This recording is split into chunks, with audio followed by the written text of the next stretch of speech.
Oke guys, welcome back to my channel Panda Bewok. Di depan gue ini udah ada sebuah sikring ya. Ini sikring motor nih. Dengan nilai ampere 10. Sikring sendiri adalah sebuah pengaman atau pelindung ketika terjadi gangguan arus listrik ya, seperti arus listrik berlebihan ataupun arus pendek. Ketika lu sering mengalami sikring putus, biasanya yang dilakukan adalah mengakalinya dengan menaikkan nilai dari sikring. Misalkan yang seharusnya 10 ampere, lu ganti dengan nilai sikring 25 ampere. Aman gak sih?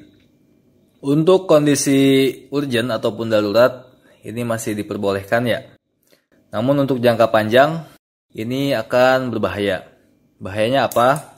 Bahayanya adalah ke rumah sikring dan juga kabel ya. Jadi misalkan kita pakai yang 10 ampere nih.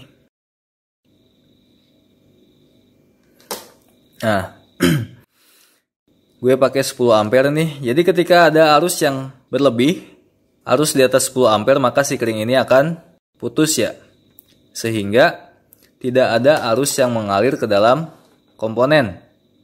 Nah, ini akan melindungi komponen dari kerusakan. Namun, ketika kita gunakan sikring dengan nilai 25 ampere, efeknya adalah ke kabel ya. Jadi kabel ini biasanya dirancang sesuai dengan sikringnya.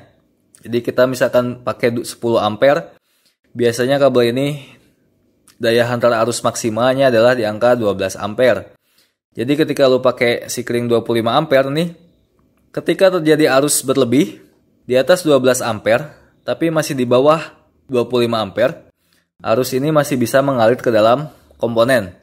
Efeknya apa? Efeknya adalah kabel ini tidak akan mampu menahan arus tersebut, sehingga kabel ini bisa meleleh.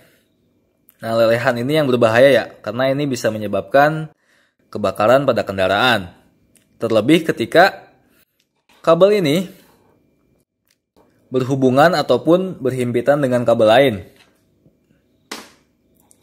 Misalkan secara pemasangannya dia berdekatan dengan kabel lain. Nah, ketika kabel ini meleleh, ini akan menyebabkan kabel di sampingnya pun ikut meleleh. Jadi, saran gue sih kalau lu sering mengalami sikring putus, cari penyebabnya ya.